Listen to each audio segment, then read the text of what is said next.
When Louisiana became the first state in the nation to require public school classrooms to display the Ten Commandments last week, supporters of this legislation said they were ready for any lawsuits coming as a result. Well, there's a coalition of groups that include the ACLU and the Freedom from Religion Foundation that have filed suit challenging this law, claiming that it violates the First Amendment. Well, Republicans in Louisiana anticipated such a lawsuit and have solid legal ground for believing they will prevail. Joining me now to discuss this is Louisiana Governor Jeff Landry, who last week signed this bill into law. Governor Landry, welcome to Washington Watch. Well, thanks for having me, Tony. Always great to be with you and everyone watching and listening.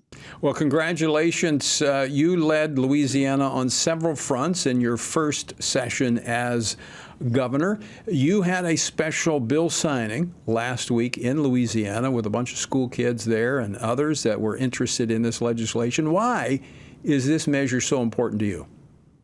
Look, I think it's really important. I mean, the legislature passed it overwhelmingly. I want to thank Representative Dodie Horton and the entire legislature for passing this, along with another dozen or so measures to improve education here in Louisiana. But I think it's important because it helps on the moral foundational of what our kids learn about in school.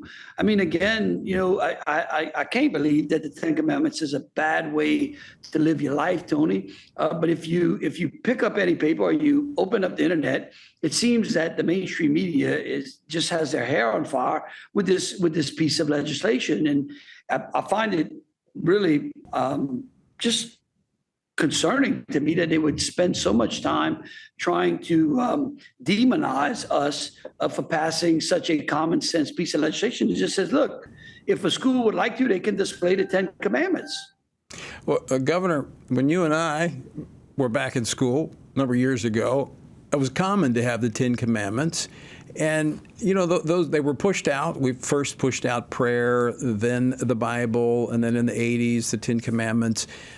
When you were sworn into office in January, you immediately had a special session in Louisiana dealing with crime. I mean, you have made the point that the Ten Commandments are the basis for law and order.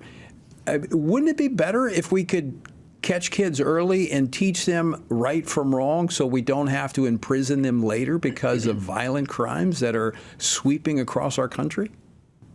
Exactly, Tony. Look, I did so many interviews on this, and you're making the point that I've consistently made. I don't understand how posting the Ten Commandments, which are tenets, which are laws, which are God's laws,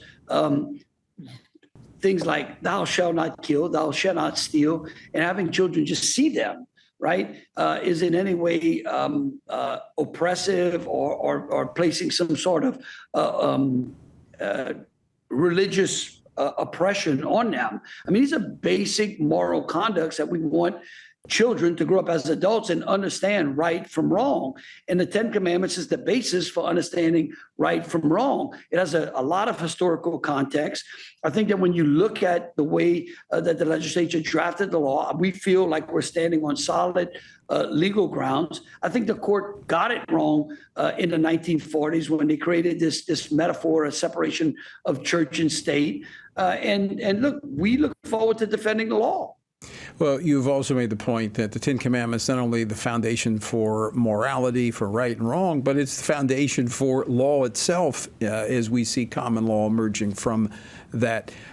You are pretty confident that Louisiana will prevail against these alphabet soup organizations that are coming against Louisiana. I do, because I think that more and more people around this country are realizing that you can't substitute big G, which is God, for little g, which is government, which is what the government really wants us to do. And at the end of the day, that the more that we go back to the foundation of what this country was created on, which are those Judeo-Christian principles, and as long as when we adhere to those principles and recognize those and espouse to those, that the country becomes more safe, less divided, and more prosperous. Governor Landry, we talked about the fact that in the 80s is when the Ten Commandments were kicked out of our schools and public spaces. Things have changed, in large part because conservatives, Christians have gotten involved in the political process. Your evidence of that, Louisiana, our home state, changed tremendously from when I was elected 25 years ago. But it's because of engagement, involvement, education, and good people running for office. And so this is really what we're seeing here is the fruit of many people being involved in restoring the foundation to this nation. Yeah, I think people of all faiths and people of strong faith for a long time have basically said, look, I don't want to get involved in politics. I don't want to get involved in government. I just want to go out there, work, make a living, take care of my family, raise my children to be good, productive citizens. And what they're realizing is that while they did that, there was an undercurrent of people that was sowing chaos and dividing this nation, certainly taking God out of America. And those people have woken up and said, no, wait a minute, I don't want that anymore. That's not the country that I grew up in. That's not the state that I grew up in. And so they're running for office and they're instilling the values and the culture that the majority of the people in their states aspire to. And that's what I think you're seeing here in Louisiana. Well, it's a breath of fresh air, and I am so grateful to see Louisiana leading once again on some of these key issues. I want to switch topics, Governor Landry. Earlier today, the Supreme Court sided with the Biden administration, sidestepping a lawsuit that you and Missouri, the state of Missouri, and others brought against the Biden administration for coercing social media companies to suppress the free speech of citizens. They essentially sidestepping and saying the states do not have standing to challenge it. Your reaction? Yeah, Tony, I've spent many times on this very show talking to you about what I viewed as the most important First Amendment case this century. And I think that this is it. And I think that the court just did a complete disservice to the country, to the citizens, and to the First Amendment by sidestepping it. I think that you see it in the dissent of Alito and Thomas. And look, what this does is this gives the government a green light to censor American speech.